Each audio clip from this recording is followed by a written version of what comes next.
자, 공동포차와 언제나 함께하는 하이트젤로 감사합니다. 오늘은 저 혼자만 마시고 있네요. 하이트 제로를 드시고 계시고 예. 물을 가장한 소주를 드시고 계시고 자, 오늘의 안주 소개를 해드리도록 하겠습니다. 오늘 안주는 굉장히 상큼해 보이죠? 마켓하니를 소개합니다. 검증된 상품을 인터넷 최저가보다 저렴하게 판매하고 있는 쇼핑몰로 마켓하니에서 알뜰 쇼핑하시면 수익금 일부가 한겨레 TV 제작에 사용이 됩니다. 제철 농수산물부터 유명 브랜드 상품까지 2,000여 개의 상품들이 준비되어 있습니다. 오늘 마켓하니에서 준비한 상품은 신비복숭아입니다. 6월 한 달간만 먹을 수 있는 지금 놓치면 1년을 기다려야 하는 신비복숭아, 신선복숭아를 맛보시기 바랍니다. 신비 신선복숭아는 경남 경산이 주요 산지라고 하고요. 겉은 천도복숭아처럼 단단하지만 속살은 백도, 황도처럼 부드럽고 달콤한 게 특징입니다. 특히 마켓하니의 신비 신선복숭아는 믿고 드셔도 좋을 만큼 좋은 품질을 보장합니다. 복숭아를 빨리 판매하기 위해 덜 익은 복숭아를 판매하거나 맹탕 복숭아가 배송되기도 하는데 마켓하니는 복숭아가 완전히 익을 때까지 기다려서 지금 주문하시면 대한민국에서 가장 향긋하고 달콤한 신비 신선 복숭아를 맛보실 수 있다고 자부합니다. 자, 그리고 농가 살리기 해남 수미감자 무한 양파 공동구매도 소개를 좀 해드려야 될 것 같은데요. 올해 수확한 양파와 감자 가격이 폭락을 해서 많은 농민들이 큰 어려움을 겪고 계시다고 합니다. 갓 수확한 해남 수미감자 5kg이 9,900원, 무한 양파 5kg이 7,900원입니다. 올해 수확한 싱싱한 햇 농산물을 파격 특가로 구입하시고 농가 살리기에도 동참해 주시기 바랍니다. 주문 방법은 유튜브 화면 좌측 하단에 신비 복숭아를 클릭하시면 바로 주문이 가능하고요. 주소창에 마켓하니 입력 후에 신비 복숭아를 검색해서 주문하셔도 됩니다. 010-2885-3244로 전화 주문하셔도 구매를 하실 수가 있습니다. 아, 이 복숭아 너무 맛있어 보이는데 이제 먹어도 되죠? 먹을까요? 아, 계속 못 먹겠어요, 저기. 아까 하나 작가님이. 너무 먹지 맛있다고 말라고 했는데. 하나 먹었는데 진짜 맛있었어요. 사실은 여기 방송 들어오기 전에 복숭아여서 주문을 했거든요, 저는. 네. 주문을 하고 맛을 보기 전에 주문을 했다. 아차 싶었는데 네. 아까 하나 먹어보니까 주문할 만하대요. 저도 이거 주문해야 될 것 같아요. 제가 자두 복숭아 이런 거 되게 좋아하거든요. 근데 진짜 이거 잘못 시키면 정말 형편없죠. 물맛 나는 맞아요. 과일들이 온단 말이에요. 정말 최근에도 제가 되게 비싸게 자두가 당도가 높다고 해서 주문했는데 너무 맛이 없어서 되게 실망했거든요. 이거는 정말 확실히 달고 맛있습니다. 이게 어디 경산에서 나는 거예요? 네. 경산이면 경북일 텐데. 경남이라고 했나요, 제가? 아까 경남이라고 하신 것 같아요. 그렇죠. 여기 경남 경산이라고 써있었습니다. 아니, 수정하도록 하겠습니다. 그거를 정채님이 딱 잡아야죠. 아무 생각 없이 읽었네요. 근데 경산이 어디든 간에 맛있습니다.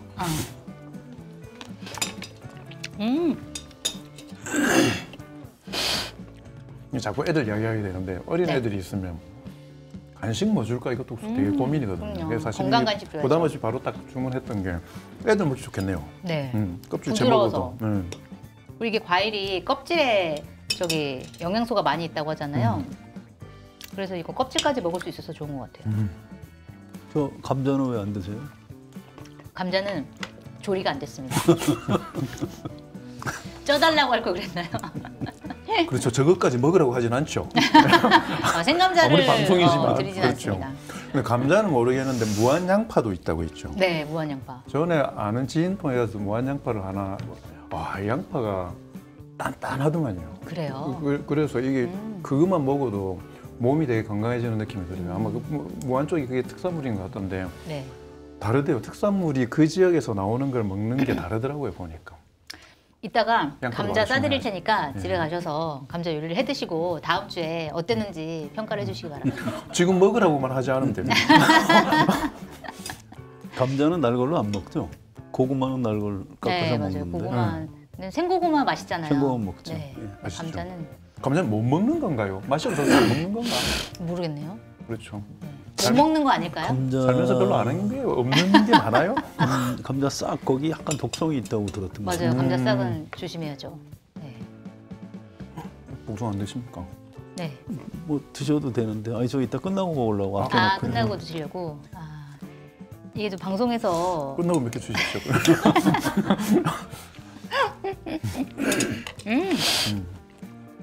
방송에서 드시는 걸 별로 안 좋아하시는군요. 아, 누가 좀 보기 안 좋다고 지적을 하죠. 아 진짜요? 네. 아 보기 좋은데 왜? 아니, 저만. 그러니까 이를테면 송채님은 저 음식 드시는 것도 아주 좀 멋진데 네. 당신은 먹지 말라 그러더라고요. 누가. 아 그래요? 제가 누가 아는 그런 지인이 얘기를? 네. 아. 좀 안 어울린대요. 아. 이렇게 텔레비전에 나와서 먹기에는 이 너무 좀 나이도 좀 너무 많고. 그래요? 뭐 그렇게 제 지인들한테도 안 물어봐야 되겠네. 지인들이 말을 안 해주나? 아 그런가? 아 그렇게 얘기하는 분이 또 계시는군요. 예. 저도 좀 주의해서 봐. 저도 한 번도 그런 얘기를 누군가 얘기를 한 적도 있을 텐데. 아니, 그냥 먹으면 앞에서 좋아하니까 다 좋은 건 줄 알았는데요. 사실은 생감자 먹으라고 해도 먹었을 거예요. 그리고 맛있다고 했을 거예요. 아, 저는 항상 너무 이렇게 개걸스럽게 먹어가지고 너 진짜 맛있게 먹더라 이런 얘기는 몇 번 들었는데 그렇죠. 차마 예. 너 좀 너무 심하게 먹으니까 맛있게 먹더라 조심히 할 때 먹어 표정을 이런 잘 봐야 돼. 그러니까 저도 좀 주의 깊게 사람들 얘기를 들어봐야 될 것 같습니다. 모니터링을 되게 디테일하게 해주시는 철저하게 하시네요. 역시 프로다우십니다. 아니, 누가 우연히 그렇게 얘기를 하길 그 말이 참 일리가 있더라고요. 그래서 네. 예의 차원에서 이제 좀 찾아. 저는 전혀 못 느꼈는데. 야, 모처럼 오늘 진짜 맛있게 먹었는데. 아, 다 드셨군요. 예. 저도 진짜 빨리 먹어야겠습니다. 오늘 진짜 복숭아 진짜 맛있다. 맛있네요. 이게 진짜 근데 이거 왜 한 달밖에 6월 달밖에 안 나온다고 이게? 그런가 봐요. 복숭아는 비닐하우스 재배가 안 되나 보죠? 이 종류만 그런가 보죠. 그런 것 같아요. 하긴 뭘 알아서 우리끼리 이야기할까 그렇죠. 아니 짭짜리 토마토, 대저 토마토 그것도 철이 있어가지고 제가 5월에 한참 정말 매일 사다 먹었는데 그게 이제 끝났더라고요. 아쉽게. 짭짜리 토마토 맛있죠. 네. 근데 짭짜리 토마토를 먹다 보면 다른 토마토, 그냥 토마토는 못 먹겠더라고요. 그게 굉장히 단단한 맛이잖아요. 대저 강서이 쪽 이야기하니까 제가 저번에 부산. 김도 의원님 그 대선 그 지역만 졌다고 이야기했잖아요. 네. 그 다음 날인가 원내대표 불출마를 선언하시길래. 이거 보고서 그러셨나? 파워 있다 여기. 역시 영향력이 대단하십니다. 그래 이럴 줄 알았으면 좀 될 만한 분을 떨어뜨릴 걸 그래. 근데 김도읍 의원님이 안 나오셔가지고 국민의힘으로서는 굉장히 망했죠, 좀 뭐. 안 좋아진 거 아닌가요? 그렇죠. 근데 그 다음에 언론에 보니까 부산시장을 좀 생각하시고 있는 것도 좀 있는 것 같아요.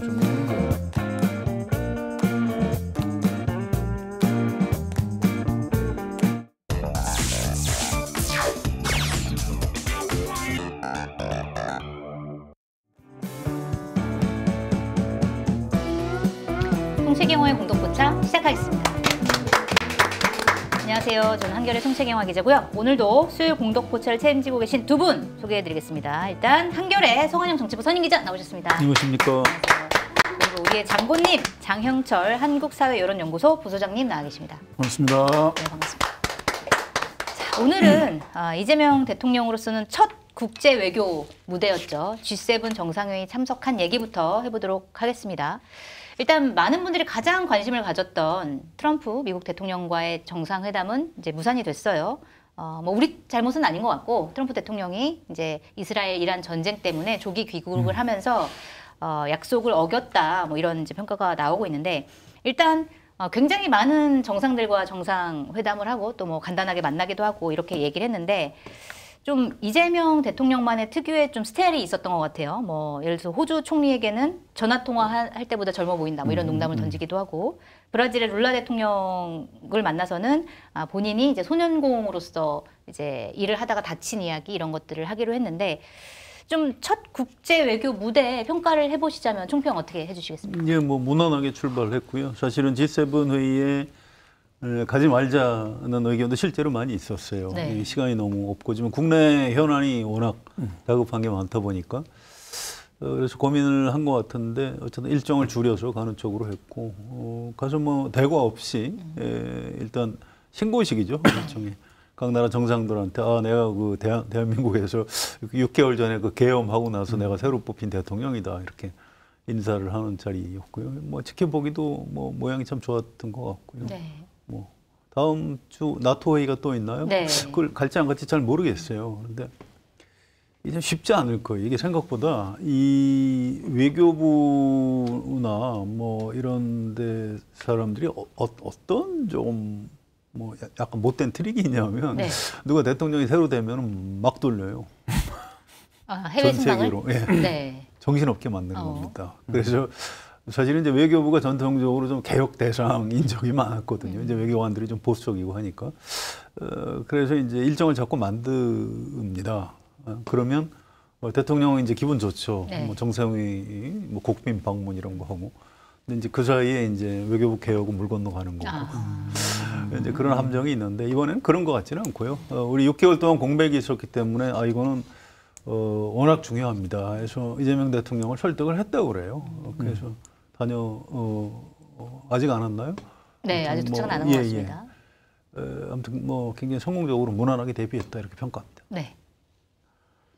역시 어디 가서도 주눅 들지 않는구나 이런 생각이 딱 들더라고요. 네. 그러니까 저는 예전에 성남시장 있을 때 있고 해서 좀 안다고 생각하니까 항상 이럴 때 더 걱정되는 게 뭐냐면 외국과의 이런 좀 정상과의 관계들이나 이런 경험들이 실제로 크게 많지 않으셨고, 네. 그다음에 국회의원이실 때도 당대표 하면서 이게 국내 문제 쪽에 이게 좀 잡혀 있는 상황이었었기 때문에 좀 낯설고 어쨌든 저쪽에 상대국들이 좀 더 강한 나라들도 많고 이러니까 좀 주눅이 드시지 않을까 이런 걱정들 조금씩 하는데 역시 살아온 삶이 그렇더라고요. 그러니까 뭐 초등학교 마치고 바로 공장 가고 거기서 아이스크림 딱 걸어놓고 막 싸움 시키고 이런 네. 데 있었던 예전 이야기들을 읽어보면 있으니까 기싸움에 지면은 안 되는 게 몸에 좀 체득화돼 있으신 것 같다. 그래서 여유 있는 메시지나 이런 거에 나오는 것도 상대가 누구든 간에 초장의 여유로움을 좀 보여주시려고 하는 기질들이나 태도와 자세가 좀 잘 보였던 것 같고, 네. 뭐 디테일한 내용, 왜냐하면 전반적으로는 성 기자님 말씀하셨던 것처럼 뭐 무난하고 그리고 대한민국이 정상화되었다라는 걸 보여주는 게 가장 큰 이번 그 순방의 목표였기 때문에 네. 뭐 그런 측면에서 좀 좋으셨고요. 저는 개인적으로는 룰라 대통령하고 두 분 다 계신 모습이 되게 네. 감동적이더라고요. 그랬군요. 너무 공통점이 많잖아요. 노동자 출신, 그다음에 룰라 대통령도 산재로 새끼손가락이 네. 절단됐던가 그렇더라고요. 그래서 그 얘기 굉장히 관심 보였다. 그렇죠. 이런 네, 얘기가 그리고 나왔는데. 뭐 또 사법적인 그 위협에도 불구하고 위험에도 불구하고 전 돌파해낸 그런 좀 유사성도 공통점. 좀 있고 그래서 네. 뭐 대통령 임기 동안에도 잘 협조가 되시고 이후에도 좋은 서로에게 도움을 주는 지인 관계들이 됐으면 좋겠다 뭐 이런 그런 느낌들이 좀 들었습니다. 네. 이런 게 있을 거예요. 지금 안보실장이 이제 위성락 이분이 이제 외교관인데 그 중에서도 좀 독특하게 좀 개혁적인 분이에요. 네. 우리나라 외교관들이 대체로 좀 보수적입니다. 이 태극기 부대 모이는 데 가도 전직 외교관들이 그렇게 많이 나와요. 그래요?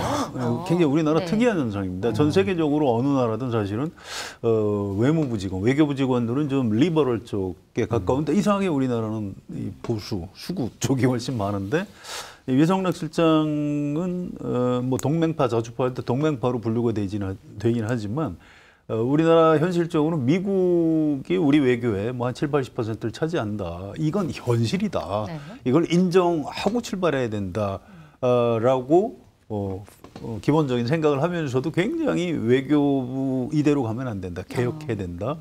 이런 사람이고요. 이 전략적 마인드가 아주 뛰어난 사람입니다.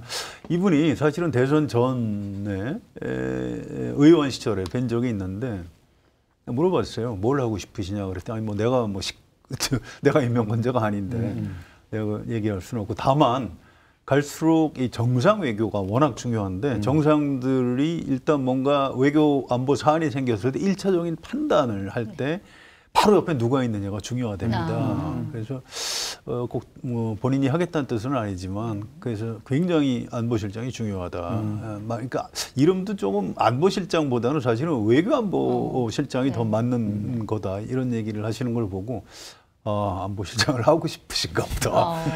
그런데 실제로 그렇게 잘 됐고요. 네. 또 이게 사실은 이제 미국을 비롯해서 이재명 대통령에 대해서 약간 그 편견이 있거든요. 좀 민주당 정권 저거 좌파냐, 빨갱이 아냐, 친북 아냐, 뭐 이런 게 있는데 안보실장을 위성락 딱 쓰는 바람에 이분은 이제 주미공사도 했고요. 북미국장도 했습니다. 외교부안에 이제 미국 이렇게 가까운 사람이고 그래서 미국 쪽에 여기 주한미 대사관 이쪽에서도 위성락 씨가 좀 중용됐으면 좋겠다 이런 얘기도 좀 있었어요. 그래서 이 한미 간에 위성락 안보실장에 대해서는 굉장히 좀 양쪽 다 좀 분위기가 좋은 그런 상태고요.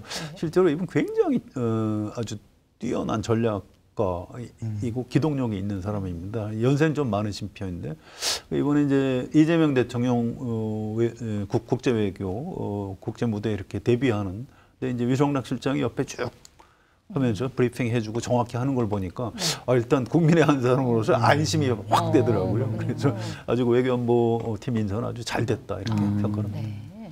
굉장히 좋은 평가를 해주셨는데, 근데 다만 이제 한미 정상회담이 열리지 않은 것 때문에 좀 아쉬워하는 이제 목소리들이 나오는데 한편으로는 이제 트럼프 대통령을 만났을 때.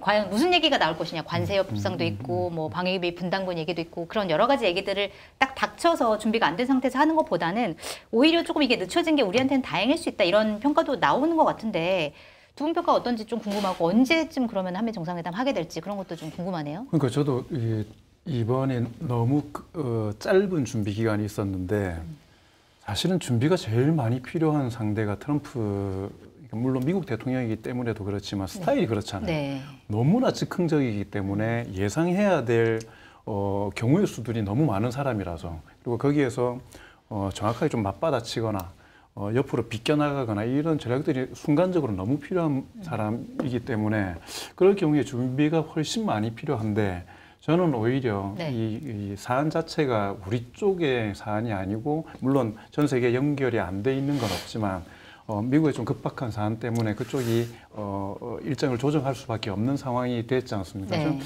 다행이다. 그리고 또 한 가지는 어찌됐건 이번에 하기로 이야기를 되다가 저쪽 사유로 안 됐던 선례가 남아버렸기 때문에 이미 약속을 했었다면서요? 그렇죠. 만나기로? 그러니까 다음에 어떤 걸 하더라도 물론 뭐 트럼프 대통령이 그 부분에 대해서 인지를 하지는 않을 것 같아요.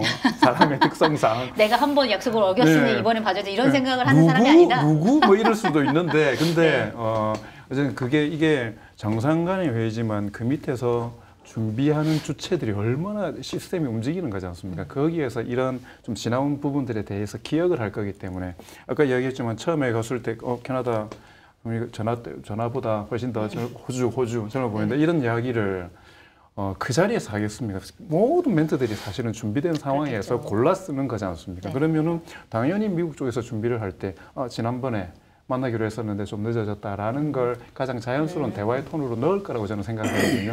생각이 있다면 그렇게 되면은 그게 이야기를 풀어나가는 좋은 고리가 될 수 있기 때문에 오히려 뭐 그런 측면에서 안 만나고 제일 큰 성과를 얻은 것 같습니다. 저는 안 만나고 성과를 얻었다. 저는 그게 제일 좋은 거지 않습니까? 네, 아무것도 안 준비한다고 고생을 많이 하셨지만 만나고 짜릿한 성과를 가지고 오면 더 좋지만 이번 순방의 목표가 전면전이 아니고 사시는 이 표현이 그렇지만 간 보는 거였지 그렇죠. 않습니까? 네. 저를 알리고 뭔가 협상을 하는 자리는 아니겠죠. 그렇죠. 그러니까 뭐 그런 취지로 보자면은 이것도 참 운이 좋으시구나. 뭐 그런 생각이 사실은 좀 들었습니다. 네. 앞으로가 이제 문제일 거예요. 이제 걱정들을 많이 하시던데 저는 두 가지 이유로 괜찮을 거다. 한미 정상회담을 해도. 왜냐하면 첫째, 우리가 트럼프 그러면 뭐 약간 미친 사람으로 알고 있는 경우가 많은데 그렇지 않아요. 그게 좀 잘못 알려져 있는 건데 문재인 대통령 시절에 이제 트럼프하고 회담도 하고 그랬습니다. 정상회담. 그때 이제 어떤 분위기였냐면 북한하고 트럼프가 내가 가진 핵 단추가 더 크다. 그래서 마치 무슨 해봐 그래. 우리 핵 전쟁 하면 우리가 더 세. 뭐 이런 얘기를 할 정도로. 그래서 이제 사람들이 다 저 굉장히 위험한 사람이다 이렇게 생각을 했는데 그때 이제 여기 청와대죠. 그때 와서 이제 회담을 했는데 그때 배석했던 실무자가 전해지더라고요.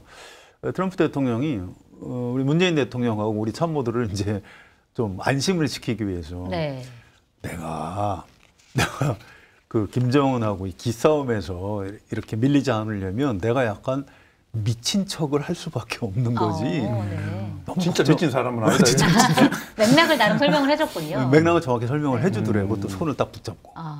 그래서 굉장히 그 문재인 대통령하고 그 당시 참모들이 굉장히 그 크게 고마워했다는 그런 장면이 있었습니다. 그래서 이게 일종의 그 광인 전략이라고 해요. 근데 미친 척 해야 상대방이 그냥 무서워서 피하고 그래야 이제 이익을 취하는 거죠. 이게 이제 장사하는 사람들이 가끔 쓰는 전략이에요. 그래서 일단 실제로 트럼프는 미친 사람이 아니다. 그래서 네. 미국 대통령이기 때문에 미국 국익에 따라서 하겠죠. 그래서 이재명 대통령하고 회담을 해도 잘 될 것이다. 이게 하나 있고요. 또 하나는 금방 말씀드렸지만 트럼프 대통령은 어쨌든 제일 좋아하는 영어 단어가 딜이라고 그래요. 딜. 우리말로 하면 거래. 네. 근데 사실은 우리 장모님 계시지만 우리 이재명 대통령도 이 한 거래 하는 사람입니다. 아유, 예.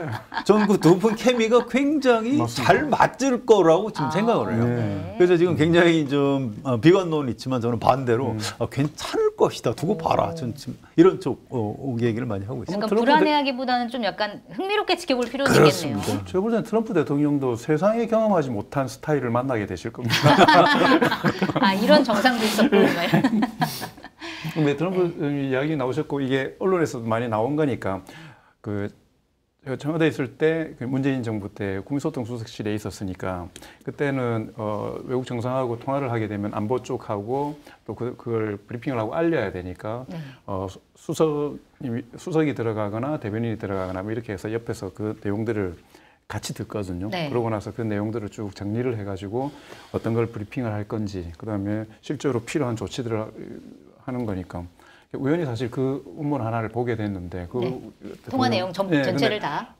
다시 말씀드리지만 대강의 내용들이 다 이게 오픈이 된 거기 때문에 말씀드리는데 트럼프 대통령 본인이 잘 결정해서 일이 잘 풀리고 있다라는 이야기를 꼭 해달라는 이야기를 3번인가 하더라고요. 보니까. 그러니까 이게 뭐냐면 그걸 우리는 명구스러워서 못할 이야기를 있잖아요.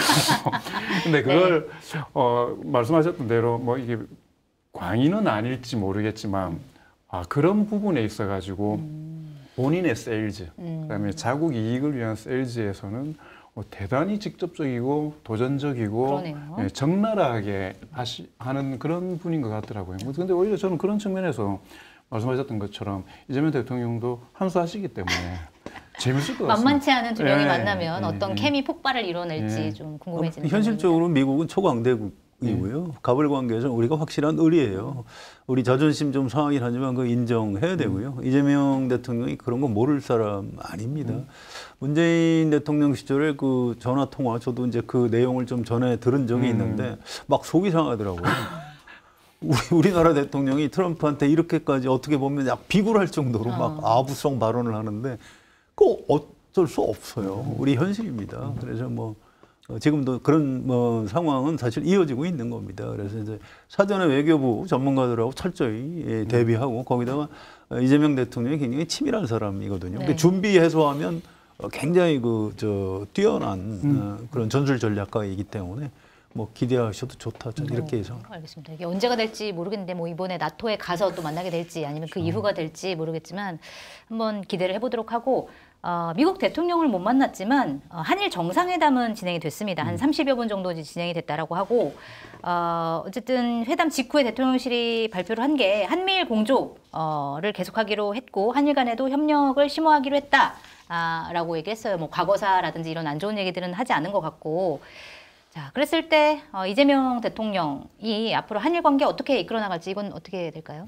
제가 처음 딱 인사말을 하실 때 가깝고도 먼 나라, 한일 관계를 가깝고도 먼 나라라고 한다 이야기를 딱 하시더라고요. 보니까 네. 그래서 야 한번 먹이는구나. 그러니까 예를 들어서 그게 없는 사실이거나 이런 부분들에 대해서 공격적으로 나갔다라기보다 있는 사실을 객관적으로 사실 이야기하는 거지 않습니까? 네. 근데 그런 우려들이 양쪽이 다 존재하잖아요. 예를 들어서 한일 관계가 되게 이재명 대통령의 정치적 행보 때문에 경색될 거다라고 생각하는 쪽이 하나가 있고 또 하나 우려는 오히려 그걸 돌파하기 위해서 지나치게 실용적으로 접근하는 것 때문에 중요한 가치의 문제가 이게 좀 소외되지 않을까라는 우려도 저는 있었다고 생각합니다. 근데 네. 역시 걱정할 필요 없겠다. 원칙을 절대 놓치지 않는다. 그리고 이게 우리만 불편한 문제가 아니고 일본도 불편한 문제거든요. 네, 그렇지 그렇죠. 않습니까? 두 네. 관계가. 그래서 그 부분을 정확하게 그냥 딱 규정을 해주고 앞으로 가는 방향은 가깝지만 먼 부분이 있다라는 거를 전제로 하고 진행을 하시기 때문에 포석을 잘랐다는 생각이 들고 네. 상대적으로 그 일본 총리는 수교 60년 이런 아주 우호적인 이야기들을 인사말로 이렇게 준비를 하셨더라고요. 네. 그래서 이 또한 어떻게 그 균형점을 잡아가는지가 앞으로 계속 좀 흥미진진하게 지켜볼 수 있는 부분 같은데 저는 그 입장에 대화 속에 가시를 하나 넣었다라는 것 때문에 저는 가깝고도 통쾌했습니다. 먼 나라. 예. 어떻게 보셨어요? 우리가 한일 관계 얘기할 때 가끔 놓치는 지점이 있어요. 네. 그러니까 뭐 우리나라 대통령이 일본 총리를 뭐 어떻게 좀 잘 대해야 되는데 잘못해서 뭐 옛날에 그 박근혜 대통령 때 이렇게 싸늘하게 외면하는 장면 사진 가지고 이제 한일 관계가 나빠진 적이 있고 또 뭐 문재인 대통령 때 저 한일 관계가 나빠졌다. 네. 뭐 이런 얘기들을 많이 합니다. 근데 그건 사실이 아니에요. 이 국가 간의 관계는 쌍방의 관계인 겁니다. 우리가 김대중 오부치 선언을 얘기를 많이 하죠. 한일 관계가 굉장히 좋았던. 그래서 뭐 김대중 대통령은 위대하다. 물론 위대하죠. 근데 그건 절반의 진실이고 오부치라는 아주 특이한 정치인이 있었기 때문에 그 합의가 가능했던 겁니다. 문재인 대통령 때 한일 관계가 나빠진 이유는 아베 때문이에요. 그 기간 내내 아베가 하면서 일본 정치 전체가 우경화한 겁니다. 저희가 지금 아베 칭찬을 하는 건 없죠. 아니 거기서 화났습니다, 윤석열 대통령이나 박근혜 대통령이 때 아베하고 했다. 그러면 역시 그렇게 가게 돼 있는 거예요. 네. 그 지금도 마찬가지. 저는 한일 관계는 좀 두고 봐야 돼요. 이시바 총리가 어떤 사람인지 속이 잘 안 읽혀요. 실제로 별로 언론에도 알려진 게 없고 총리 된 지 아직 얼마 안 됐습니다. 네. 그리고 텔레비전 화면 보시면 알겠지만 속이 안 보이잖아요. 완전히 그 후훅 표정이 좀 조금 불편해 보이시기 그렇습니다. 예. 그래서 읽을 수가 없어요. 그래서 보는 사람도 불편하게 만들어요. 그렇죠. 그래서 앞으로 한일 관계는 일본의 이제 그 이시바 총리 혼자 하는 건 아니겠죠. 일본 정치인들이 우리 한국과의 관계를 어떻게 설정하느냐 이쪽이 훨씬 더 중요하다. 그래서 물론 이재명 대통령이 뭐 잘 할 수 있겠지만 그건 이제 절반 정도 책임이 있는 거고 네. 나머지 일본에서 잘 할 몫이 있다. 네. 그 부분은 꼭 지적하고 싶습니다. 네.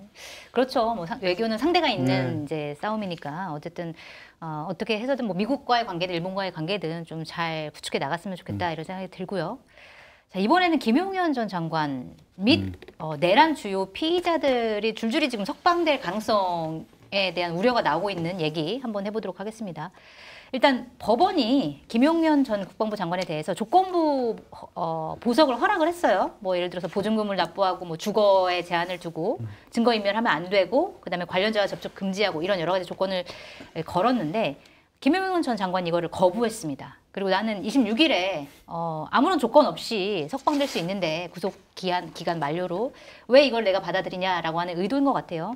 자, 그런데 이미 이제 구속기간 만료는 정해져 있는 수순이었을 텐데 왜 법원과 검찰이 석방되도록 놔둘 수밖에 없는가에 대한 의문도 좀 생기는 것 같아요. 이거는 어떻게 보고 계세요? 이 굉장히 어려운 논쟁이에요. 그 전에 윤석열 대통령 법원에서 석방할 때 그 전에 날짜로 계산하다가 왜 갑자기 시간으로 계산을 해서 풀어줬나 그런 의문이 있는데 그게 이제 윤석열만 아니었다면 뭐 그럴 수도 있겠다. 그렇게 해서 이제 그 구속된 사람의 인권도 좀 보장을 해주고 뭐 그럴 필요가 있는 겁니다. 네. 근데 그게 하필 윤석열이기 때문에 이게 무슨 이런 X 같은 결정을 하냐 해서 온 국민이 분노했었죠. 네. 지금 이것도 비슷한 장면이에요.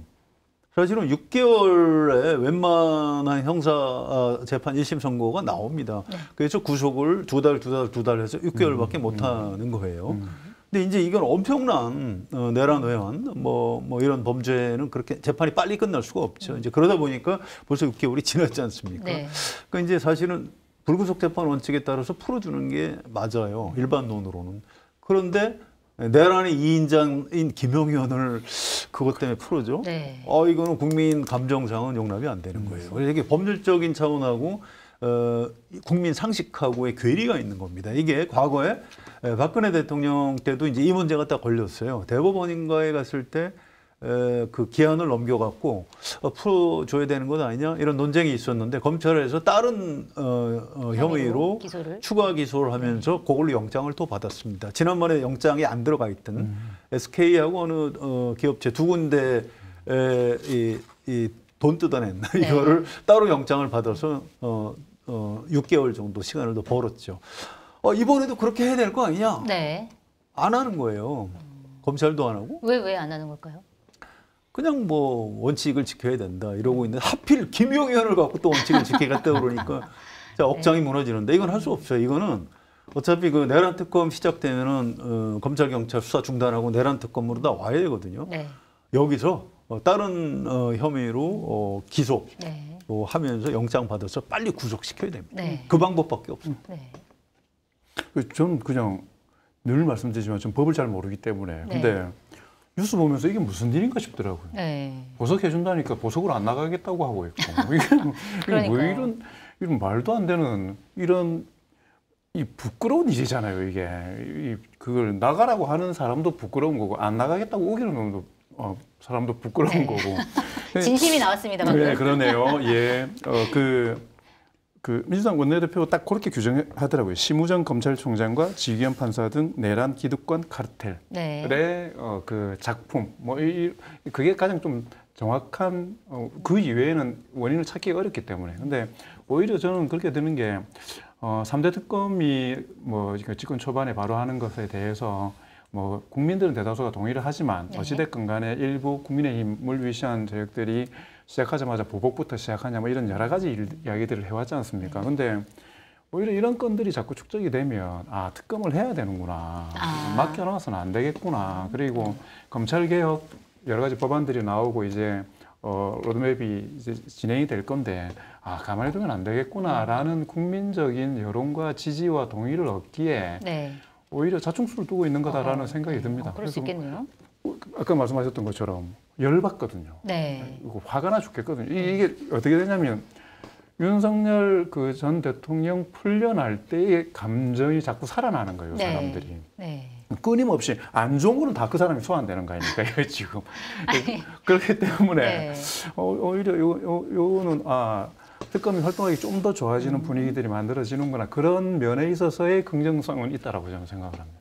지금 보니까 뭐 윤석열 전 대통령 풀려나서 반바지 차림으로 이제 활보하면서 많은 분들이 이제 고통을 받고 있고 김용현 전 장관 풀려나고 그 다음에 노상원 전 국군정보사령관, 여인영 전 국군 방첩사령관 이분들도 지금 구속 기간 만료가 얼마 안 남았다라는 거예요. 그럼 이분들도 만약에 풀려나게 되면 내란에 가담했다라고 하는 혐의를 받고 있는 주요 피의자들이 줄줄이 다 석방이 되는 건데 이 국민들이 어떻게 이해할지 좀 의문이긴 하거든요. 야, 게다가 그 사람들이 다 같이 반바지 입고 돌아다니기 시작하면 그리고 증거인멸 우려도 있을 거냐. 있죠. 서로 만나거나 예를 들어서 조건 없는 이제 석방이기 때문에. 그 예전에 이게 방송을 하다 보니까 이렇게 책도 보게 되고 그렇더라고요. 네. 베네수엘라의 차베스가 반역죄로 갇혀 있다가 그 다른 정치적으로 이 차베스를 이용하고 통제할 수 있다고 하는 사람들이 그 사람을 풀어줬어요. 네. 석방 딱 될 때 기자들이 이제 어디로 갑니까 하니까 권력을 향해서 이렇게 대답을 했답니다. 네. 그러고 나서 독재자의 길을 걷는 거예요. 그때부터.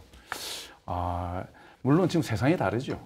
지금 세상은 이재명 정부인 세상에서 이 사람들이 풀려난다 한들 저는 오히려 아까 말씀드렸던 것처럼 역풍을 맞으면서 훨씬 더 큰 심판을 받게 될 거다라는 네. 생각은 들지만 어찌됐건 지금 말씀하셨던 대로 지금 당장 이게 진짜 이런 무도한 법들 네. 어떻게 이 법 체계나 국가의 기강에 대한 국민적인 신뢰가 떨어진다는 부분이 제일 큰 죄인 것 같아요, 이 사람들. 네. 조은석 내란 특검. 네, 내란 특검. 그분이 검찰에서 특수수사 꽤 오래 했던 분이에요. 최근에 김의겸 전 의원이 페이스북에다 좀 밝혔는데 네. 그때 박근혜 대통령 때 국정농단 사건 때 사실은 조은석 검사가 많이 도와줬다. 그래요? 네, 우리 한겨레에서 거의 한 달 동안 일면톱을 썼었거든요. 그래서 이건 박근혜 정권이 무너지거나 한겨레가 문을 닫을 거다. 이렇게 했는데 우리가 이겼어요. 네. 그리고 박근혜 정권 무너졌지 않습니까? 그때 이제 김의겸 전 의원이 그때 한겨레 기자 하면서 팀장을 했죠. 그런데 이제 뒤늦게 털어놓은 거죠. 사실은 그때 조은석 검사가 뒤에서 많이 도와줬다. 그러면서 김의겸 전 의원 평가가 한동훈 검사를 뭐 조선제일검이라고 하던데 네. 그건 아니고 저리가라다. 그건 아니고 진짜 네. 조선제일검은 조은석이다 이렇게 하면서 네. 이 후보자 추천될 때 그 글을 썼어요. 그래서 예, 반드시 조은석 전 검사, 조은석 변호사를 해야 된다. 네.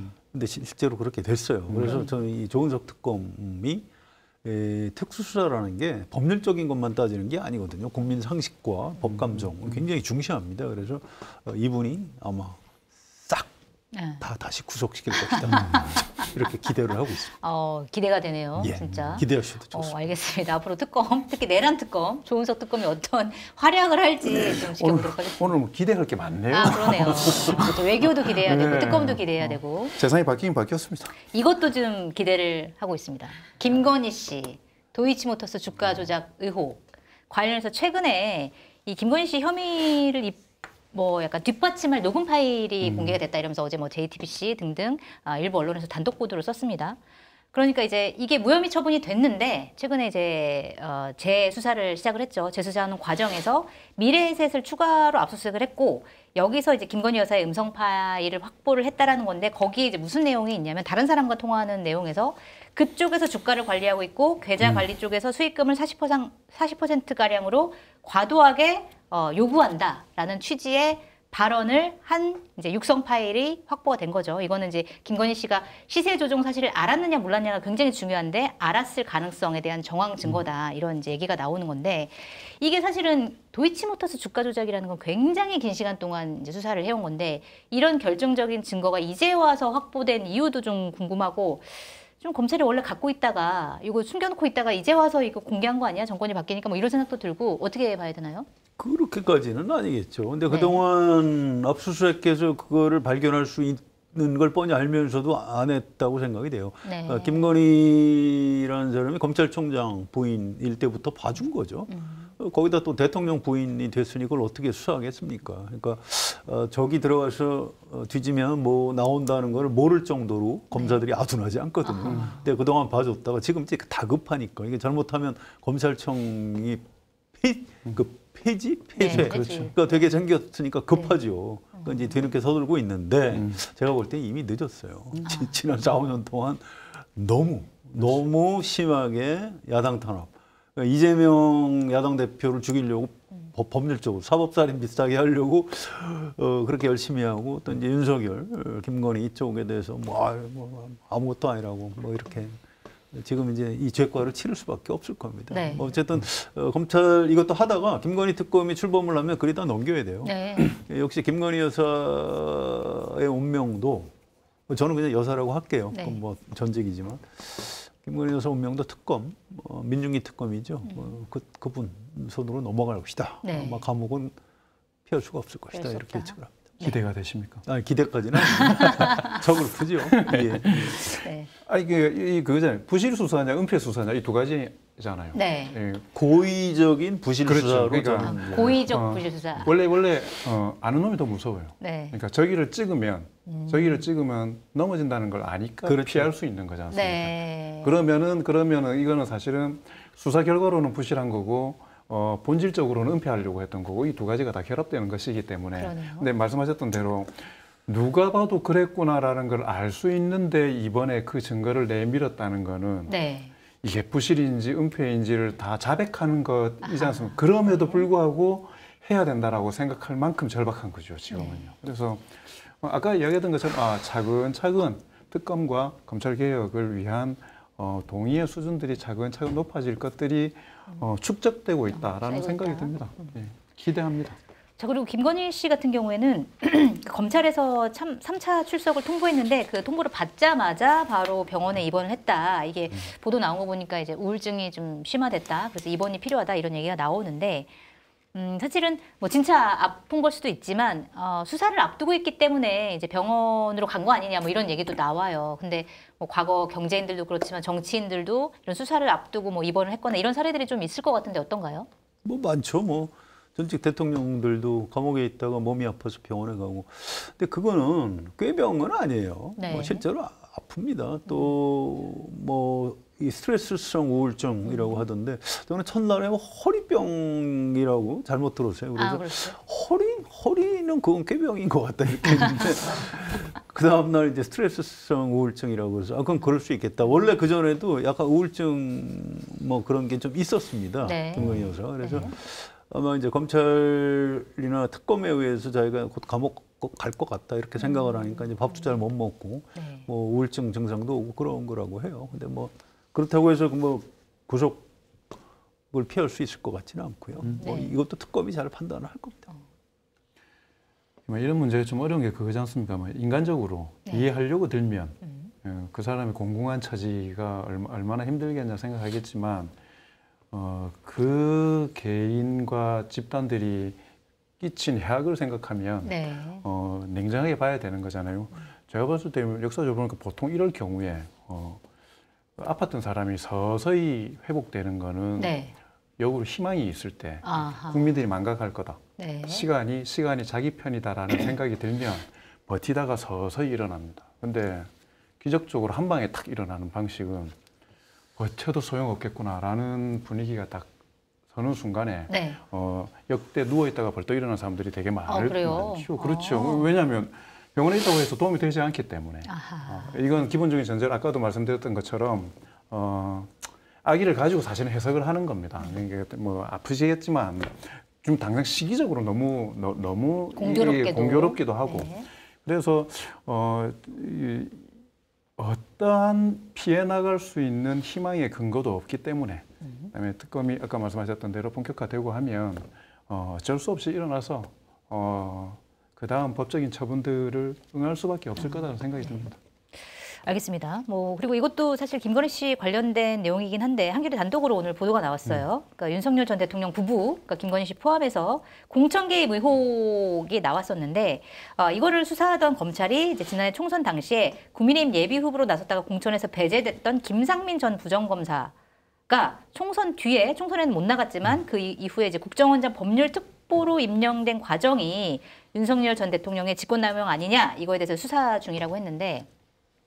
사실 이 김상민 전 검사라는 게 그 김영선 전 의원 지역구에 김건희 씨가 이제 꽂아 넣으려고 했다라고 하는 그 인물이잖아요. 근데 결국 한동훈 대표가 공천을 주진 않았고 그래서 이제 공천을 못 받았는데 그러고 난 다음에 공천에서 떨어진 게 미안해서 이 자리를 만들어준 거 아니야?라고 하는 의심이 지금 되고 있는 상황이거든요. 이거 어떻게 보세요? 미안함이 아니고 좀 민망함이었을 것 같아요. 민망함. 내가 이렇게 쪽팔리는 힘이 거죠. 없는 걸 쪽팔리는 보여줬다니. 거죠. 그래서 이번 기회가 아니라 다음 기회를 노리기 위해서라도 중간에 디딤돌이 필요하고 그리고 어쨌든 간에 약속을 했고 아니 그 사람 입장에서는 다른 사람도 아니고 대통령과 여사가 관여를 했는데 내가 안 된다라고 되다니. 생각하는 거죠.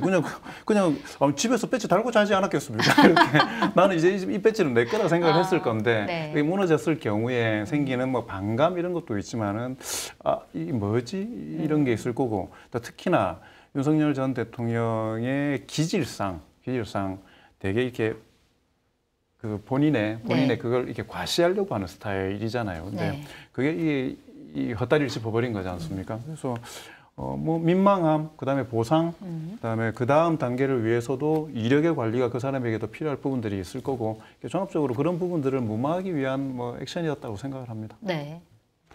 비슷한 전례가 많아요. 총선 때, 작년 총선 때 공천을 주라고 했는데 한동훈 그 당시 비대위원장하고 좀 문제가 생기면서 공천을 못 준 사람들한테 다른 공기업체 취업을 시킨 사례가 여러 개 있습니다. 네, 그래서 네, 이것도 네. 이제 그런 거에 하나라고 보시면 되고요. 다만 이제 대통령이 그 기관장한테 얘기해서 아니 누구 뭐 내 잘 아는 사람인데 뭐 능력도 있고 하니까 뭐 검토해봐라 이렇게 해서 썼다 그러면 그걸 꼭 법률적으로 직권남용이라고 걸기는 좀 어렵고요. 아, 그래요? 예. 다만 이제 그런 권한이 전혀 없는 대통령의 부인이 직접 네. 뭐 연락을 해서 했다 그러면 그거는 법률적으로 문제가 될 수 있겠죠. 네. 그래서 뭐 이것 가지고 또 윤석열 대통령 직권남용을 법률적으로 입증하기도 쉽지는 않을 겁니다. 네. 직권남용이라는 범죄 자체가 좀 어려운 범죄긴 해요. 네네. 다 미운 겁니다 지금. 국민 감정상은 예, 그런데 머리 예. 끝에서 발끝까지 지금 다 미운 아니, 거예요. 지금 잘못한 게 한두 개가 아니어가지고 네. 차곡차곡 지금 하나 둘씩 지금 나오고 있는 것 같습니다. 자, 이번에는 인사청문회 얘기를 해보도록 하겠습니다. 김민석 국무총리 후보자 인사청문회가 24, 25 다음 주 화수 이렇게 이틀 동안 열리는데 여러 가지 의혹들이 나와 있어요. 뭐 사적으로 뭐 돈을 빌린 의혹, 그다음에 뭐 아빠 찬스 의혹 뭐 여러 가지가 있는데 일단 17일에 어제였죠. 외신 기자들과 간담회를 했는데 그 중에서 외신 기자들이 굉장히 관심 있게 질문을 여러 개 던진 게 차별금지법 관련된 거였거든요. 왜냐하면 김민석 후보가 2년 전에 기독교단체 행사에 가서 이렇게 얘기를 했습니다.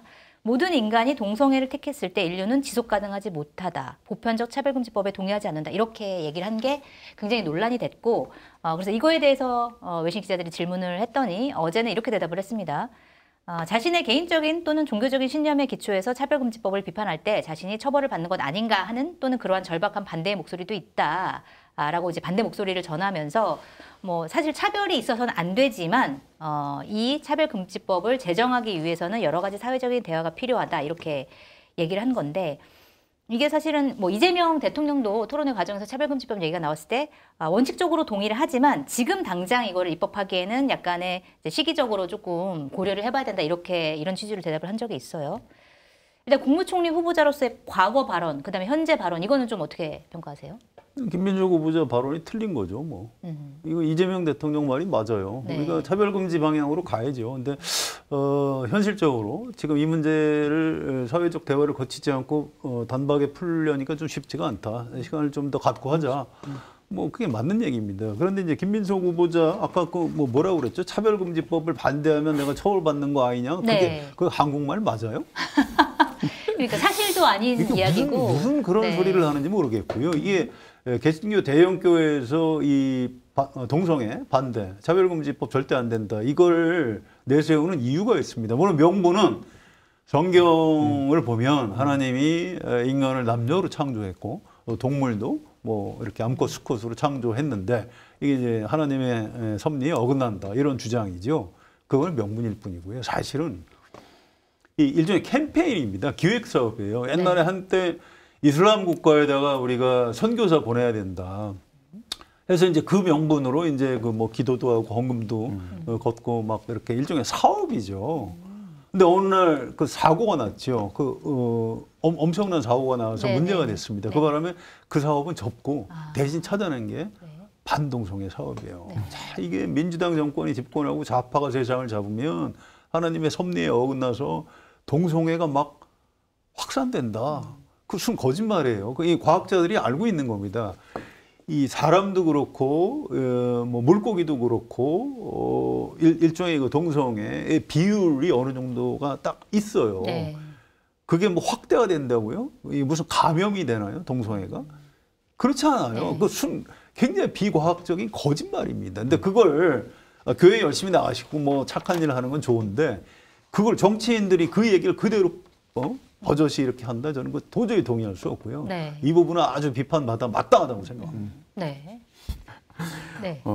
되게 곤란해 보이시네요. 아니요, 저는 일단 종교계 전체가 그 성기자님 말씀하셨던 그 의도와 네. 그 캠페인만으로 그걸 가져간다라는 생각에는 좀 동의하지는 않습니다. 근데 그걸 악용하고 이용하는 사람들이 당연히 있고 네. 그 부분에 대해서는 비판적인 입장을 가지고 있지만, 근데 앞서 말씀하셨던 것처럼 곤란할 때 정책 메시지는 짧아야 돼요.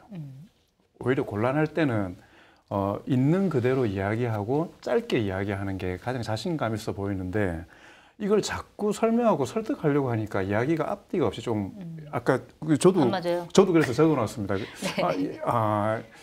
이게 좀 피해 나가려고 하시다 보니까 이야기가 좀 길어지는구나. 네, 좀 이게 꼬이고. 문제는 뭐냐면 아까 이야기했던 것처럼 취지에 동의하지만 사회적 합의를 얻기 위해서는 시간이 필요하다. 이게 사실은 그냥 정치적인 언어인 거잖아요. 네. 그리고 가치나 신념 체계가 있다 하더라도 현실 정치에 있어서의 상황들을 무시하지 못한다는 것을 고백하는 게 저는 필요하다고 생각합니다. 오히려 그렇게 이야기하고, 그러면 당신의 입장이 뭐냐 하면은 그 입장이 지금 이 시점에서 이야기하는 게 맞냐 안 맞냐에 대한 판단을 이야기하시면 되는 건데 네.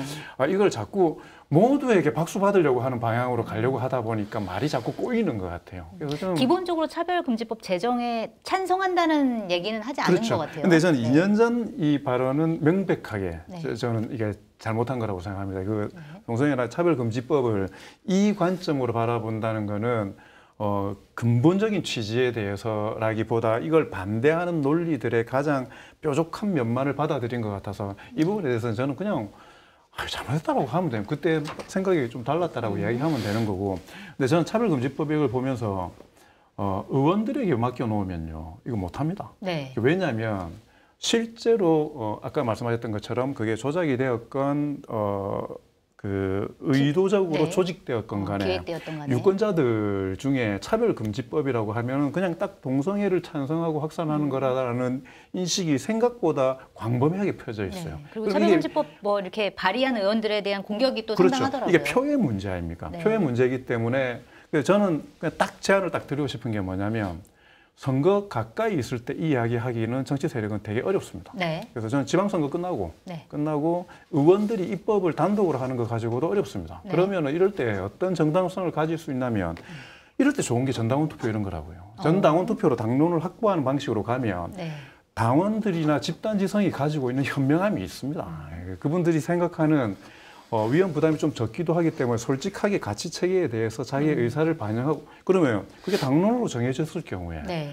당론으로 정해지는 과정이 고독한 결단에 의한 게 아니고 집단 지성에 의해서 정해졌을 경우에 가질 수 있는 힘이 있어요. 저는 이게 책임을 떠넘기는 게 아니거든요. 이건 어쩔 수 없이 돌파해야 되는 부분이기 때문에 그런 방식으로 해서 제 개인적으로는 뭐 내년 어쨌든 이 정부 내에 이 부분에 대해서 당연히 저도 해야 되는 거. 아니 차이는 인정하고 차별은 부정하자는 건데 그걸 왜 통과를 안 시키냐고요. 그게. 네. 그런 거지 않습니까? 그래서 그런 형식, 그런 방식으로 과정 관리를 잘해서 통과시키는 게 필요할 거다라고 생각을 합니다. 정치 지도자들의 몫이 있어요. 네. 국민 설득을 해야 되는 겁니다. 그냥 민심에 따른다. 그러면 과거에 호주제 폐지 못했을 거예요. 그때도 뭐 남성들은 절대 안 된다고 그랬고 여성들도 뭐 남존여비가 맞는 거 아니야? 뭐 이렇게 생각하는 사람이 더 많았지만 네. 이건 안 된다 그래서 좀 앞선 선거학자들이 막 설득을 해서 정치인들이 결단을 해서 호주제 폐지한 겁니다. 이것도 그렇게 해줘야 되는 거예요. 누군가 약간 표에 손해를 보더라도 좀 창피하지 않아요, 우리나라? 이거 우리 뭐 굉장히 온갖 오래됐어요. 차별을 그냥 네. 놔두고 이게 사는 게 맞는 거예요? 이건 잘못된 거고 이거는 정치인들이 좀 결단을 해서 좀 국민 설득해서 밀어붙여 주셔야 된다. 정확한 수치는 몰라도 제 기억에 여론조사 이런 걸 하면 아까 말씀드린 것처럼 일반 국민의 집단 지성은 이 부분에 대한 찬성이 더 높아요. 네. 통과시키는 것에 네. 대해서. 그럼 뭐 제가 다음에 또 찾아가지고 할 건데 그렇기 때문에 아까 말씀하셨던 것처럼 정치인이 결단을 내리는 데 있어서 그거를 만들어내고 강제해내는 계기들은 여러 가지들이 있을 수 있기 때문에 저는 가장 현실적인 부분을 말씀을 드린 거고 성 기자님의 그런 좀 그걸 가지고 하시는 것도 이게 탁 부러뜨리는 것도 좋죠. 그게 제일 사실은 좋죠. 이상하게 이 얘기만 제가 이제 이 친구들 중에서도 이제 교회 열심히 다니는 친구하고 이것 때문에 이제 대판 싸운 적도 있고 그런데 아니 자꾸 다 남수가 구별돼 있고 남자 여자 다르고 이게 신의 섭리 아니냐 이렇게 나오더라고요. 그래서 제가 야 너 주라기 공원이라는 영화 봤니? 그랬더니 뭐 봤대. 야 거기 보면 이 공룡들 번식을 막기 위해서 암컷만 이렇게 방사를 했는데 이게 자연의 섭리라는 게 얼마나 오묘하냐면 이 후손을 남기기 위해서 이 공룡 암컷이 이 수컷으로 바뀝니다. 성이. 네. 그냥 기억이 안 나죠? 봤는데. 있어요. 그런 게 있어요. 네, 그래서 대사로- 알이 발견되잖아요. 그렇습니다. 네. 그런 대사로 나와. 그런 대사가 있고 그런 알도 발견되고 이렇게. 이게 자연의 섭리고 이게 신의 섭리지. 어떻게 그 성경 말씀을 그대로 해석해서 신이 남자와 여자를 따로 구분해서 만들었다? 야 그러면 생물 중에 무성생식을 하는 생물들은 뭐냐? 그럼 그 신의 섭리에 어긋나는 거냐? 막 이런 식으로 싸운 적이 있어요. 나 참 어이가 없어서. 근데 멀쩡한 나중에 그 장관급까지 한 친구인데도 어떻게 이 문제만은 양보를 안 하더라고요. 뭐 자기 교회에서 목사님한테 몇십 년 동안 그 얘기 들었다 그러면서. 확실히 좀 차별금지법 답답합니다. 같은 경우에는 좀 빨리 제정이 됐으면 좋겠다라고 생각하는 분들이 많으시고 그 과정에서 사실은 이재명 대통령이 차별금지법에 대해서 찬성 의견을 밝혔지만 좀 시간을 갖자라고 하는 거에도 사실은 너무 이제 늦게 가는 거 아니야라고 불안해하는 마당에 김민석 총리 후보자가 이런 얘기를 했으니 더 사실은 문제가 많다라고 맞는 이제 그렇게 생각하는 분들이 좀 많으실 것 같아서 우리나라 개신교 네. 목사님들도 생각 잘하셔야 돼요. 이런 것 때문에 교회 나가는 사람이 줄어드는 겁니다. 오히려 잘 생각하셔야 네. 돼요. 이게 뭐 부자들 몇 이렇게 해서 뭐 대형 교회 짓고 아니 뭐 예수님이 부자들의 예수님이었어요? 지금 이건 성경에도 굉장히 맞지 않는 얘기를 하는 거고. 이번 주 토요일에 저희 집에 목사님이 오시고 있는데 잘 말씀을 드려보시기 바랍니다. 좀 잘 좀 설득해 주세요. 자, 그리고 김민석 후보자 인사 관련해서는 이것뿐만이 아니라 사실 재산 문제가 가장 큰 의혹으로 지금 불거지고 있습니다. 물론 김민석 후보자가 계속 이제 페이스북에 하루에 하나씩 그다음 뭐 몇 개씩 이제 해명글을 올리긴 하는데 사실 그동안 어떤 돈으로 재산을 불렸냐, 생활비는 무슨 돈으로 했냐, 이게 돈 차이가 굉장히 많이 나거든요, 사실. 그런데 이거에 대한 똑 부러진 해명은 사실 없는 것 같아요. 근데 이거에 대해서 이제 인사청문회 과정에서 해명을 하긴 하겠지만 해명이 될 거라고 보시는지 아니면 해명하기 전에 뭐 사퇴도 필요하다고 보시는지 어떻게 보세요? 그러니까 모두가 납득할 만한 수준이 있기를 바라는데 네. 그렇게 되든 안 되든 간에 제일 지금 핵심적으로 논쟁이 되는 부분들을 후보가 밝히지 않고 있지 않습니까? 네.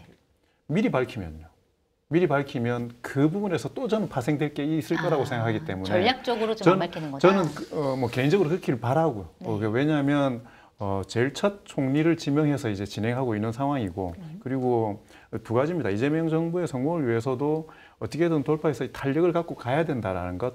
그다음에 또 하나는 김민석이라는 그 정치인 개인으로 봐서도 뭐 이전에 뭐 많은 흠결이나 아까 이야기했던 차별금지법이나 이런 부분에 대한 아쉬움들이나 이게 있다 하더라도 만약에 여기서 낙마를 하게 되면 정치적인 진로 부분에 있어서 되게 엄청난 타격인 거거든요. 그렇지 않습니까? 그래서 비교를 했을 때 공적인 기능의 부분들과 문제가 되는 부분들을 재놓고 봤을 때 지금은 조금은 기회 요인들을 좀 더 보고 돌파해야 될 타이밍이라고 생각하기 때문에 네. 인사청문회 기간을 좀 납득 가능한 그리고 혹시라도 좀 부족하다면 아까 말씀드렸던 것처럼 있는 그대로 밝히고 뭐 사과하고 네. 진심 어리게 그런 걸 가지고 이게 착각하기 쉬운 게 인사청문회도 그렇고 TV 토론도 마찬가지 않습니까? 상대방을 설득하는 문제가 아니거든요. 인사청문위원들을 설득하는 문제가 아니라고요. 네. 국민들. 이게 뭐 뒤에도 이야기하겠죠. 국민의힘에서 전 안에 네. 부른다.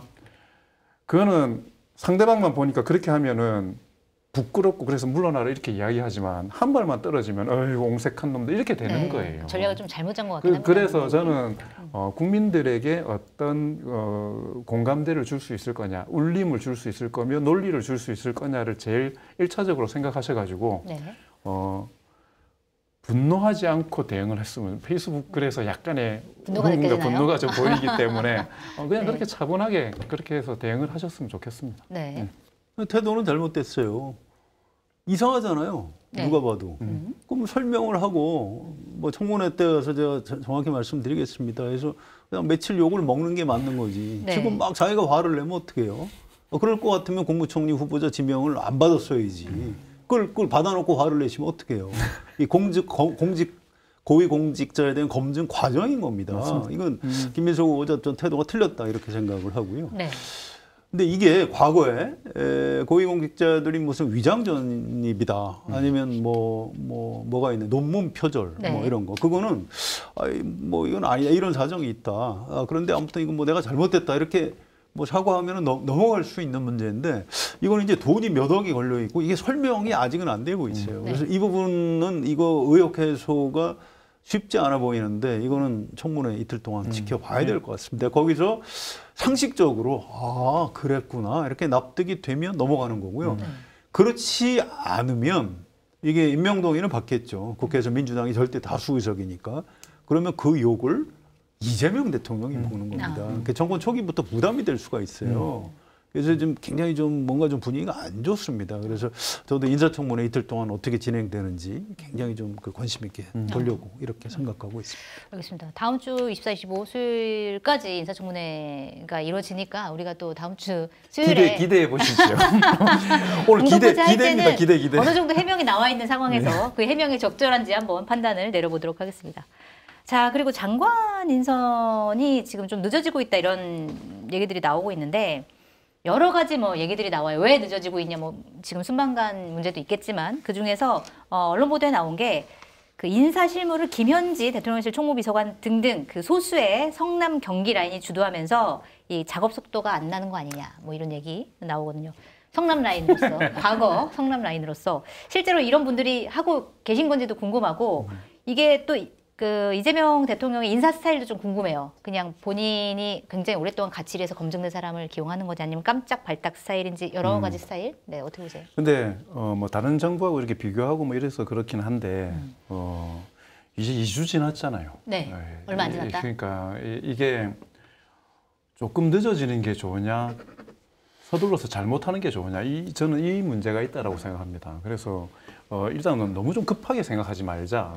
대한민국 잘 돌아간다는 평가가 있잖아요, 지금요. 그리고 현재 있는 공무원 조직을 기존의 공무원 조직을 간단하게 보면 안 됩니다. 그래서 오히려 또 침착하고 차분하게 하는 게 맞다라는 원칙 하에서 인사에서 시간이 오래 걸리는 거는 검증하는데 오래 걸리는 게 아니고요. 네. 결심하는데 오래 걸려요. 아, 결심하는데 이 저는 사람은 그렇게 쓸지 말지. 본인이 결심하는데도 오래 걸리고, 아하. 그다음에 인사권자가 결정하는데도 그 기간들이 사실은 물론 이 증빙을 가지고 하는 거지만 아무리 조건이 되고 아무리 하자가 없다고 해서 그러면 무조건 다 하라고 하면 다 합니까? 그렇지 않거든요. 그래서 그런 것이기 때문에 물론 실무 인력들이 해야 되는 일들이 단기간에 해야 되니까 좀 많죠. 그럼 더 많은 사람들이 실무적으로 결합하겠죠. 근데 이걸 실무자들의 어떤 뭐 이게 소수의 문제, 숫자의 문제나 역량의 문제로 보는 거는 좀 본질적인 부분들은 아니라고 생각합니다. 네, 알겠습니다. 예, 뭐 장관님 말씀에 전적으로 지금 시간 별로 안 됐으니까 좀 더 기다려 주시는 게 맞다. 그냥 이렇게 말씀을 드리고요. 네. 한 가지 이제 인사 스타일 관련해서 아까 정채 기자 질문 중에 인사 스타일 이런 게 네. 있었는데 약간 걱정되는 부분이 있긴 해요. 네. 이게 이제 과거에 자기가 성공한 모델에 대한 과신으로 인한 오류의 위험이 좀 있습니다. 성남시장 때 또 경기지사 때 공무원들을 데리고 뭐 내가 성과를 냈다. 뭐 그건 맞는 얘기예요. 근데 대통령은 공무원들을 데리고 성과를 내는 사람일까요? 저는 좀 동의하기가 어려워요. 공무원도 있긴 굉장히 큰 파이가 있잖아요. 행정부니까. 그렇습니다. 네. 행정부의 수반이니까 그런데 사실은 장관들은 정무직 공무원이에요. 기본적으로 관료 출신이라고 해도 정치인인 겁니다. 정무적 판단을 해야 되는 사람들이고요. 근데 이제 이재명 대통령이 정치인들을 지금 당장 뭐 국무총리 후보자나 비서실장 정치인을 썼어요. 좀 굉장히 잘했다고 생각하고요. 그런데 장관들도 좀 그렇게 정치인들을 저는 많이 기용해야 된다고 생각하는데 이제 과거 성남시장 경기지사 때 자신이 있으니까 뭐 그렇지 않다. 나는 공무원들하고 성과 낼 수 있다 해서 덜컥 공무원들을 대고 장관으로 임명했을 경우에 그게 약간 문제가 될 수가 있어요. 공무원들은 굉장히 유능합니다. 그리고 일을 시키는 일을 굉장히 잘해요. 그런데 결과에 대한 책임을 지지 않고요. 또 정무적 판단을 잘 안 하는 사람이고 정권이 힘이 빠지면 그대로 복지부동에 들어갈 위험이 있습니다. 그래서 이걸 최소한 섞어야 돼요. 뭐 정치인들 절반, 관료 절반이라든가. 근데 이 부분을 이재명 대통령이 좀 잘 해줬으면 좋겠는데 약간 좀 걱정스러운 시선으로 전 지금 바라보고 있습니다. 그러니까 말씀대로 그 주요한 그 분야나 업무들을 본인이 직접 챙기는 스타일이기 때문에 그쪽 분야에 있어서의 참모들은 리더형 참모가 아니라 사실은 실행형, 네. 집행형 참모를 더 선호하시는 거는 제가 봤을 때는 있었던 것 같습니다. 그래서 그런 가장 빠른 시간 내에 투입해서 그걸 할 수 있는 게 두 부류지 않습니까? 이미 철학을 딱 공고히 맞추고 있고 검증이 되어 있는 정치인 출신들이 있고 그다음에 그쪽 분야에 있어가지고 그래도 기본적인 안정성을 가지고 있는 공무원 출신들이 있는 거고 그래서 지금까지 발표된 거는 대부분 다 그 중심으로 이렇게 가고 있는 거여서 그 틀에서 저는 크게 바뀌지는 않을 것 같습니다. 그리고 집권 초에 지금 어찌됐건 지지율이 한 50% 후반대 네. 이렇게 가고 있는 상황에서는 대통령의 움직임에 모든 촉각이 가 있기 때문에 깜짝 이벤트, 인사도 물론 대통령의 행보이지만 인사를 통한 깜짝 이벤트나 이런 걸 가지고 위험 부담을 느끼면서까지 할 필요는 지금은 없는 상황이라고 생각하고요. 오히려 좀 전혀 새롭고 통합 인사를 한다면은 내년 지방선거를 앞두고 어차피 아까 말씀하셨던 것처럼 대통령도 정치를 하는 분이기 때문에 내년 상반기 정도 그리고 혹은 약간의 지지율의 정체 상황에서 돌파하기 위한 계기나 신호로 상징적인 인사 발탁을 할 수 있겠지만 초장에 저는 그런 쪽으로 집중하시지는 않을 거라고 생각합니다. 그리고 말씀드렸던 것처럼 그냥 제 개인적인 생각일 수 있는데 네. 대통령 이재명 이상의 깜짝 인사는 있을 수가 없기 때문에 대한민국 역사상으로 봤을 네. 때 그렇기 때문에 그 힘으로 당분간은 그 추동력으로 가져갈 거라고 생각을 합니다. 평가가 나쁘지는 않을 거예요. 어떤 좋은 면이 있냐면 이걸 좋은 면이라고 해야 될지 잘 모르겠는데 그 경제학의 기저 효과라는 게 있습니다. 그러니까 작년에 성장률이 너무 떨어졌으면 올해 그냥 정상만 네. 해도 굉장히 잘한 걸로 평가가 네. 되거든요. 이재명 대통령의 저임자는 사실 역대 최악의 대통령이기 그렇죠.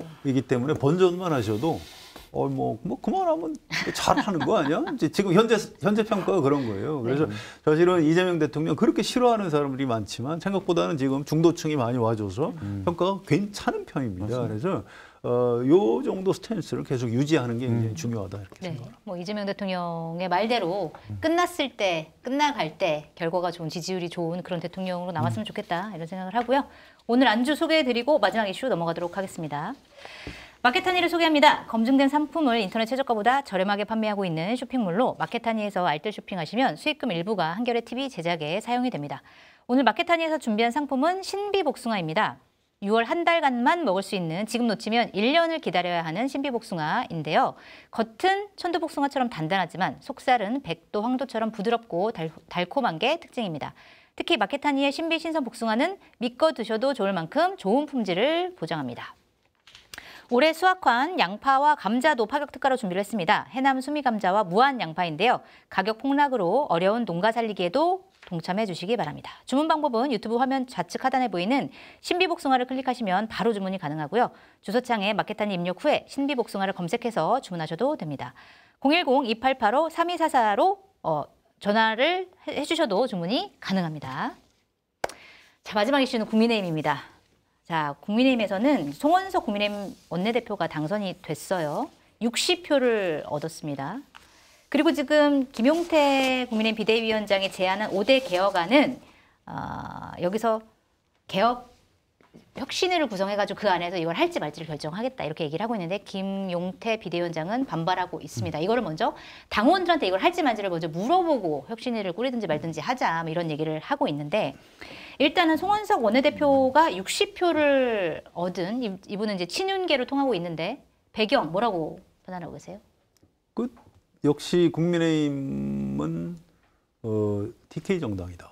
역시나 TK 정당이었다. 뭐 그거 아니면 설명이 안 돼요. 그러니까 이게 김성원 의원이 동두천, 양주, 연천 국회의원이죠. 근데 이분이 52세면 나이가 적지가 않은데 상대적으로 국민의힘 안에서는 좀 젊은 편이고요. 네. 그다음에 수도권이잖아요.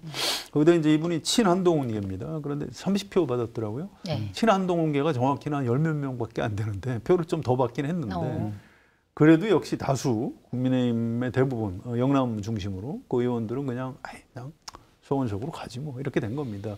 이번 또 경북고의 서울법대 학번으로 보면은 이른바 뺑뺑이 세대일 것 같은데 하필 또.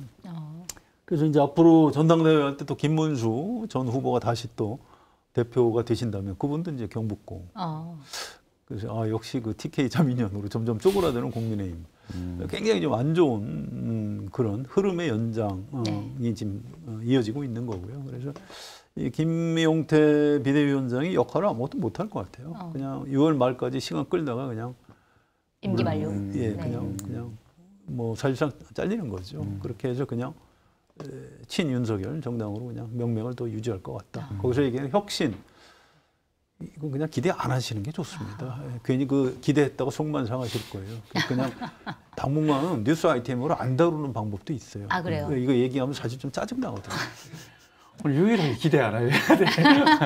시간을 좀 줄 필요도 있습니다. 그쪽에서 과연 내부 혁신이 어떻게 할지. 일어나는지 아니면 그냥 말라 죽을 것인지 그분들한테 시간을 주는 게 나을 수도 있어요. 계속 씹어야 됩니다. 그래요? 저 40%의 저주. 40% 득표, 41%의 저주. 예, 그 저주가 또 역시. 근데 저는 이번에 보면서 저 민주당 원내대표의 그 당원들 20% 투표를 넣는 것에 대해서 저는 사실은 부정적이었었거든요. 네. 처음에. 그래도 이게 어쨌든 옆에서 보는 그 이게 정보량의 차이가 좀 있다. 네. 그래서 미디어나 한 단계 걸러서 보는 일반 당원들의 평가가 원내대표라는 직무를 수행하는 걸 정확하게 판단할 수 있을 건가에 대해서 약간의 저는 의구심을 가졌었는데 이번에 이 국민의힘 결과를 보면서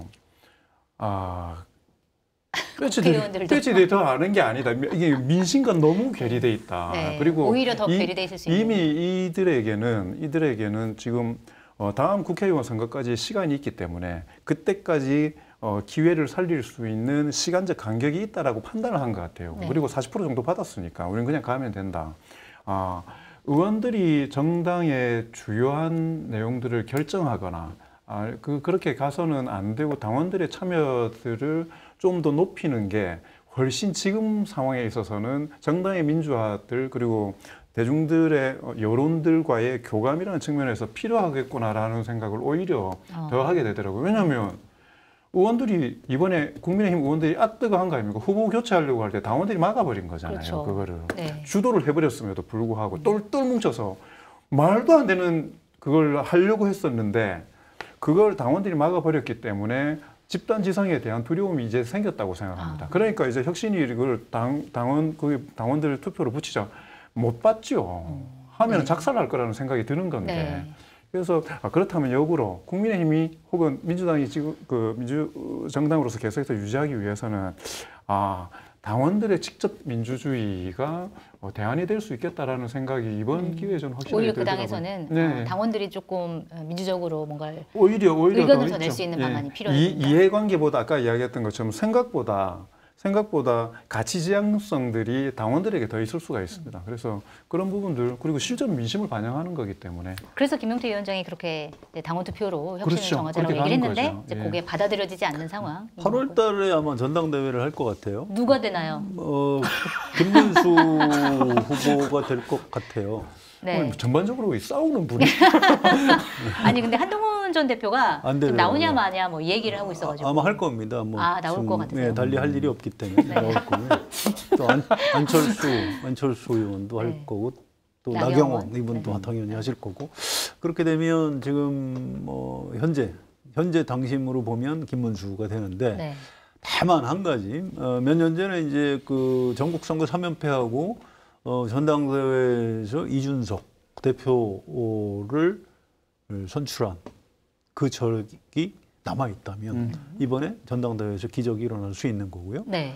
그래서 만약에 김문수 후보가 나와도 떨어지고 혹시라도 한동훈이나 안철수 이런 분들이 대표가 된다 그러면 이제 국민의힘은 회생할 수 있는 기회를 맞는 거죠. 그래서 지금부터 아마 당원들이 그 토론을 하고 있을 것 같아요. 제가 어제도 국민의힘 책임당원 네. 만나서 이 얘기를 좀 해봤는데 아직은 김문수 쪽이 더 많다고 그래요. 그래요? 그래서 자기들도 좀 걱정이라고 뭔가 좀 한번 좀 판을 뒤집어줘야 된다 이런 얘기들을 조금씩 당원들도 한다고 합니다. 그래서 아직 8월 달이면 시간이 좀 있지 않습니까? 그래서 그런 부분은 좀 시간을 갖고 지켜봐줘야 될 것 같습니다. 네. 친윤계 원내대표의 김문수 대표 이렇게 되면은 쉽지 않을 것 같은데. 저는 그냥 이 정책 상상력으로 보면 자, 김용태 비대위원장이 당 혁신안을 당원 투표로 걸자고 했는데 안 될 가능성이 많지 않습니까? 그렇습니다. 그럼 그 효과를 누릴 수 있는 방법은 네. 저는 전당대회 정해졌을 때 예를 들어서 김용태 비대위원장이 본인이 전당대회에 출마를 하면 네. 그래서 본인에 대한 심판을 그 개혁안으로 걸어버리면 네. 그 상상이라고 했습니다. 그러니까 이렇게 바람직하고 파격적으로 안 갈 거라고 저는 생각을 하지만 예를 들어서 한동훈 대표가 나와가지고 아까 승산의 문제가 좀 있고 그다음에 이게 어쨌든 1년짜리인 거지 않습니까? 네. 자 그렇다면 근데 소위 말하는 친한계라는 의원들이 혁신안에 대해서 동의를 하잖아요. 특히나 탄핵이나 이런 입장에 대해서는. 네. 게다가 얼마 전에 오세훈 시장이 김용태, 이준석, 그다음에 김현석 의원들 이렇게 만났어요. 맞아요. 그냥 자 펼쳐놓고 생각한다면 한동훈 플러스 김용태 플러스 거기에서 김용태 비대위원장이 되고 나면 개혁신당까지 합쳐질 수 있다라는 로드맵을 제시할 수만 있다면, 네. 그러면은 저는 기저가 바뀔 거라고 생각합니다. 당원 80%에 국민 여론 20%입니다. 그러니까 당원들이 한번 본때를 보여줬었거든요. 그래서 네. 저는 생각들이 되게 복잡해질 거라고 생각이 들어요. 그리고 네. 한동훈 여러분 지금 현재 사실은 말씀하셨던 대로 할 일이 없는데 몇 개가 나올지 모르겠지만 내년 지방선거 때 국회의원 보궐선거가 나올 거거든요. 네. 뭐 그런 거론도 되지 않습니까? 그 이재명 대통령 지역구 인천 계양 이거는 한동훈이 나가냐? 그러니까 확정이 됐으니까 네. 그게 아니어도 선거법 위반이 이런 것들 때문에 한 몇 개가 더 나올 수가 있을 가능성이 있을 거고 그러면 지금 한동훈 대표가 만약 길게 생각한다면 가장 부족한 게 뭐냐면 원내 경험이나 이게 진입하지 못했다라는 거거든요. 공식적인 정치 쪽에 있어서의 타이틀을 가진 적이 없기 때문에 그런 부분들에 대한 조건이 있죠. 그러면 온전히 집중해야 될 거니까. 그리고 명분을 가져가고 그리고 본인이 당선되기 위해서도 당의 변화가 필요한 거고 지방선거를 돌파하기 위해서도 지금하고는 전혀 다른 당이 돼야 되는 거고. 네. 저는 아까 말씀하셨던 것처럼 김용태 비대위원장이라는 사람이 처음 됐을 때만 핫바지 뭐 이런 이야기 바지 사장 핫바지가 아니죠. 바지 사장이 뭐 이런 거였잖아요. 네. 근데 시스템 속에서 직위가 가지고 있는 무게는 어쨌든 흔들리지 않는 무게들이 있는 겁니다. 점점 비중이 높아지고 있어요. 점점 비중이 높아지니까 김용태 비대위원장이 던진 현안이 찬반으로 갈려버리는 정도의 프레임 규정력이 생겨버린 거지 않습니까? 저는 용기를 내서 아까 이야기했던 그 조합이 가능해진다면은 전당대회가 엄청난 흥행과 함께 국민의힘이 기사회생할 수 있는 다른 가능성도 가질 수 있는데 네. 말씀하셨던 대로 기대하지는 않습니다. 이렇게 길게 말씀하셔놓고 기대하지 않는다. 말하면서 막 저도 막 흥분이 됐는데 기대하지는 않습니다. 알겠습니다. 일단 송원석 원내대표가 당선된 거에 대한 상징성이 지금 너무 세가지고 국민의힘에 대한 기대감이 그렇게 높은 것 같지는 않습니다. 뭐 여론조사에서도 지지율이 굉장히 낮게 나오고 그러니까 어쨌든 전당대회에서 어떤 구도가 펼쳐지는지 한번 이번에도 지켜보도록 하고 오늘 공덕포차 여기서 마무리를 하도록 하겠습니다. 저희 공덕포차 매주 화수목 밤 9시에 하는 거 아시죠? 저희는 오늘 이렇게 말이 꼬이냐. 저희는 내일 밤 9시에 다시 찾아뵙도록 하겠습니다. 감사합니다. 막판에 목이 너무.